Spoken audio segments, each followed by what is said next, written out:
Hello, welcome once again to Living and Active. I'm going to eventually get this video on both the Living and Active Live and the Rolling Towards Eternity playlist. It's going to start on Rolling Towards Eternity as a direct response to the video I did last night. This morning, early.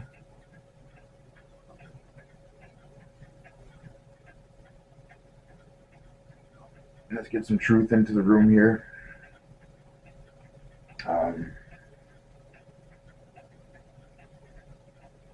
So I've said a lot in the last two videos that I did on both playlists about the need for realistic approaches to addressing isolation. And I've had a lot to say about trying to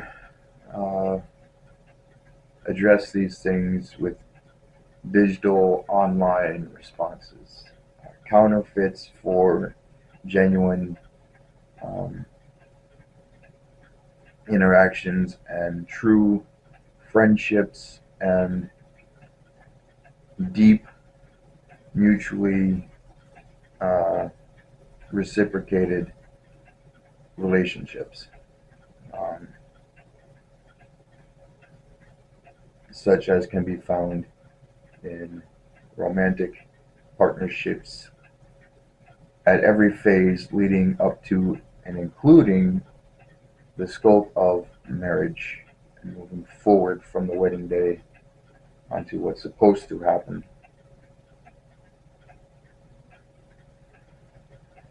But I realized that the danger of doing those two videos, the one on Living and Active Live was kind of a slice of life. You're with me in my kitchen. I'm making a meal, genuinely making a meal that I myself was going to eat as soon as it was completed. Sort of a friendlier, more welcoming type vibe.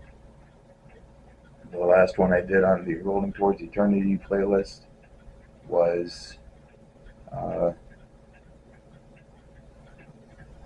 as the description says, it's just an unflinching evaluation of the heaviness of isolation, the things that have brought me into that isolation, and how much damage is done by trying to fix that wound with anything other than in-person friendships, relationships, whatever. So now I'm going to progress from there. It's not really the flip side. It's, my answer to these things as they exist. And the reason why, even though every single effort I've made over the course of my life to make, establish, keep, and maintain deep, meaningful friendships, relationships, marriages, families, households, have all turned to dust and ash in my mouth, have all led to catastrophic devastation, life-altering, life-hindering devastation in many cases. And I've never come up with the fruit of all of this drive and desire and these multiple efforts of striving for these things. Now I need to explain why, truly, I don't just give up and collapse into myself and say, well, forget it. If I'm not supposed to have this nice thing, this warmth, this stability in my life, in my actual lived life, then forget it. I'm just going to be alone then.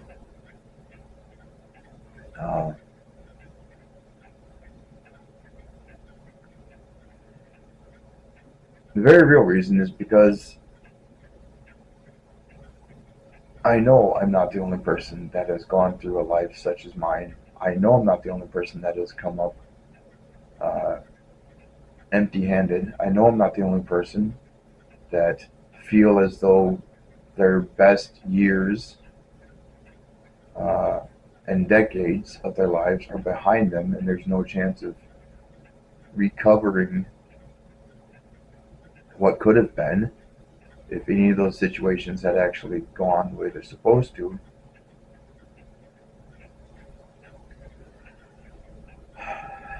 And as I have a saying based on a Russian folk song that's called Ni de la Minya, which literally means not for me. The things that I do, uh, while I am hopeful and prayerful that they do turn into, at some point, some manner of direct blessing in my life for me myself, uh, I have to keep pushing for chances to create, allow whatever opportunities for other people to find their own blessing as well. And it's for a very simple reason. In my heart, in my mind, if if I ever stop trying for the thing that I'm lacking, putting it in God's hands, but actively doing the thing, sowing the, the, the seeds and allowing for opportunities and all these other things, if I ever stop doing that, then in my heart I know I will be conceding that I have absolutely given up on finding any kind of goodness in other people. And once I make that decision, then it's a very short step to, well, if people are garbage anyway, then why am I trying to do anything to benefit them? And from there, it's another very small step to, well, if me trying to do these things is just going to keep leading to me getting hurt and wrecked over and over and over again, then the most sensible thing to do is to stop trying, is to just give up and let people be evil piles of garbage on their own time and bring about the destruction on their own heads, whatever. I tried, and I know that that attitude would lead me directly to returning to the same level of cynicism and bitterness and preemptive uh, distrust bordering on animosity towards others that I very specifically asked God to deliver me from when I asked Him in 2013 to either heal me or kill me. That's what I was asking Him to heal, not my body, but my perception of other people. I had lost the ability to see the intrinsic value in other human beings as given to them by the one who made them in His image. And it was leading me down an incredibly dark and destructive path that I felt like I was on the verge of not being able to pull myself back from. I don't want to go down that road again. And I think that not only is keeping that active decision at the forefront of why I'm doing everything, it's also informing my resolve to not letting people take Living and Active live and turn it into just another uh, commodity expo or another social awareness program or political activism venue or anything like that. I insist on it being focused on interpersonal, direct human interaction and relationship. That's that's the prize that I want for myself. And I don't see anyone. I see what I see is that people have a lot of people have absolutely given up on anybody else out there holding these things sacred.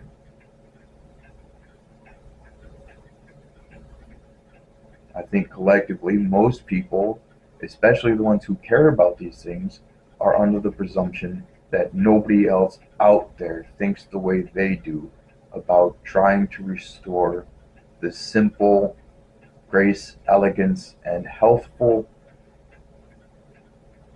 sanctity of true, genuine human interaction.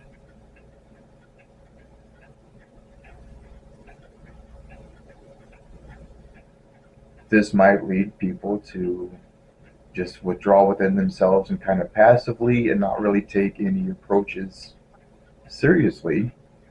Someone comes up to them and makes it evident that they would like to be actual friends and not just occasional acquaintances that happen to bump into each other every once in a while during regular business hours. Or this might present in darker ways, a sort of defensive, preemptive distrust um, that shows itself in a list of presumptive charges and accusations against anybody that makes an effort to approach them. Well, you're giving me your attention, you're speaking directly to me, you're making it known to me that you have an interest in getting to know me better, so obviously you want to take my life and tear it to shreds for your own pleasure and stomp me into dust.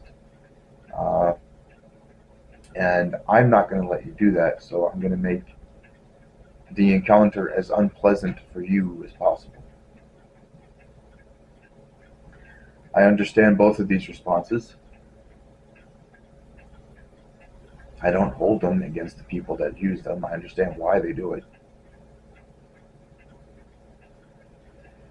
The end result for me is usually that you know I see what could have been an interaction, a friendship, um, with great benefit to both people, and I see it go away, and then I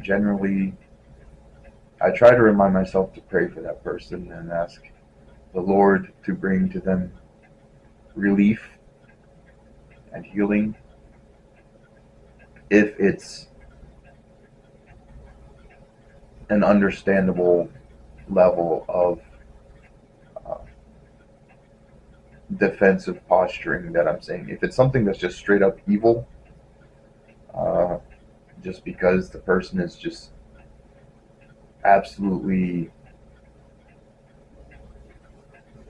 willfully destroyed by malice, that's a different story. They can go pound sand. I have no concern for what happens uh, to their ability to regain any kind of humanity about themselves. That's something that they've chosen. And even the Lord, at some point, is keen to let people stay on the path they've taken deliberately by the choices that they've made.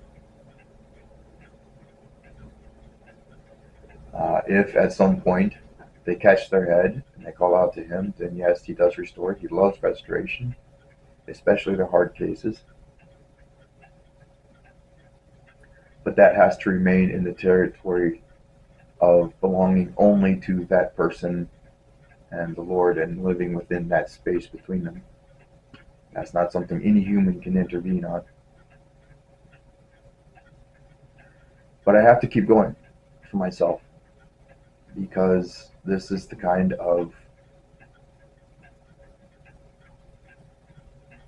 This is the thing that gives me hope. That's why if I'm given a choice between staying busy on all of the productive, busy work things to keep my mind off of being alone,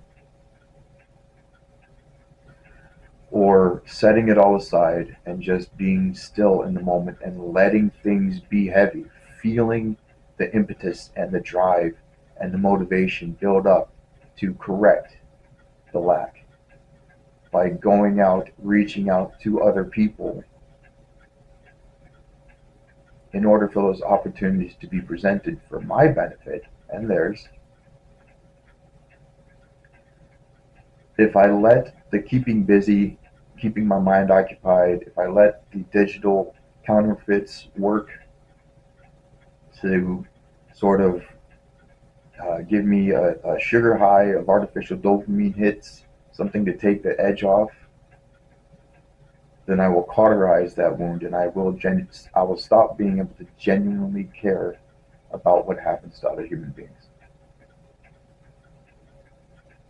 And in so doing, I will lose a part of myself that I just recently, a little over a decade ago, no, 13 years ago,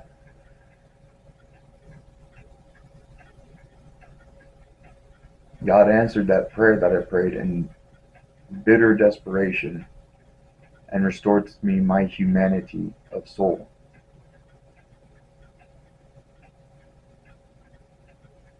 I'm only 13 years into it. All of the things that led, all of the personal disasters, all of the physical injuries, the disability, and even the disease, that's all behind me.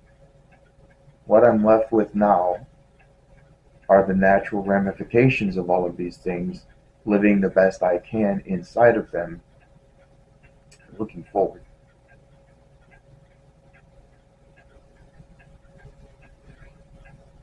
It's all background noise. The most excruciating and horrible things that have happened to me, I can relate to them and with them in my own mind and in my own heart, no matter how heavy they are, as things that historically happened but aren't currently happening. The damage has been done. It's like anyone with a spinal cord injury from a sudden traumatic accident. Uh, they have the initial period of onset when the injury first happens, and you have the body doing all of the defensive, protective, and initial response uh, things that it does: swelling, inflammation, bruising, uh, the redistribution of bodily fluids, and all of these things. Um,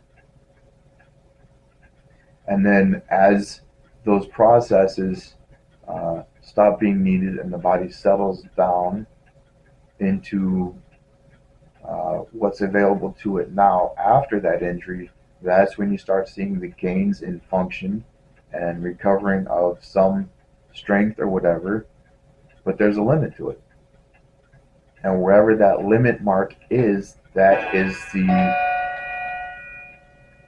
what's available now to that person for the rest of their life. There's only a certain point to which that body is going to be restored, and that's not a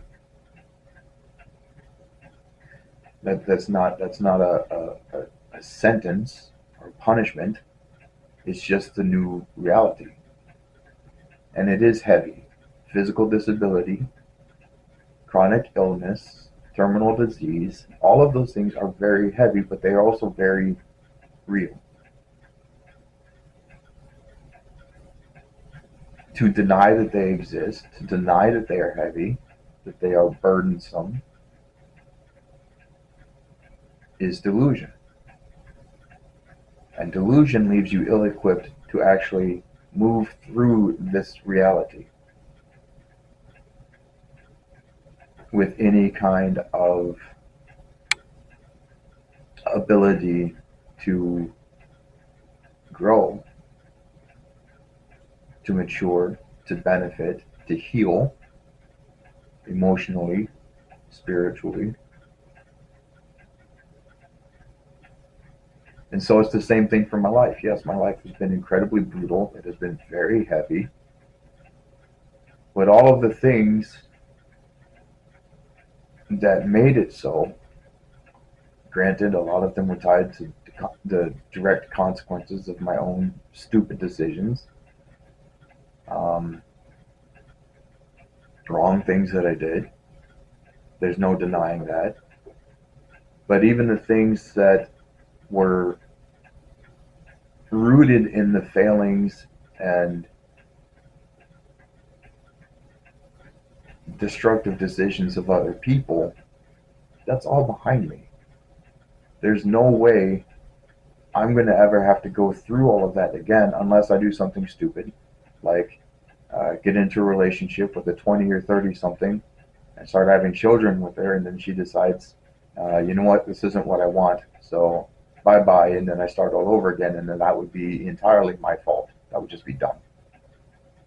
That would be moronic, and I would deserve every ounce of pain that would come from that, because it would be making the same mistake over again. Now, if I find a woman my age with grown children and everything else, and the same risk is not presented in that relationship, then there's freedom to see what other kinds of things can be had now that the child raising years are behind me and her, hypothetically speaking. But none of that's going to happen if I say, well, all of this has happened to me and I'm alone and it's heavy and it sucks and I don't like it. So uh, forget everybody. If I'm going to suffer, I don't need to care what whether or not anybody else suffers. So just whatever.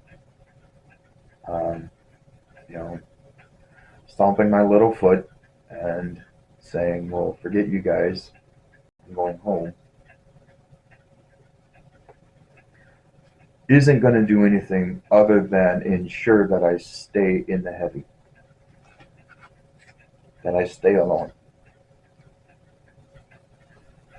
And until I find the person that I'm not going to be alone with, or until I find a person, if I find a person that, I would prefer to be alone together with, then whatever benefit comes to other people, what other friendships that don't go into a deep, intimate, romantic relationship, friendships that I could have that are mutually beneficial to other people, then that's going to be the beneficial outcome, a blessing to myself and to others. So, as much as I have said in the last two videos that these things are heavy, that it is painful, that there is a lot of heartbreak at the root of all of this, I also ended my last video on the Rolling Towards Eternity playlist saying that God is near the brokenhearted. I keep moving forward, I keep trusting in God, and I keep looking outside of myself, recognizing that my need is not an isolated instance,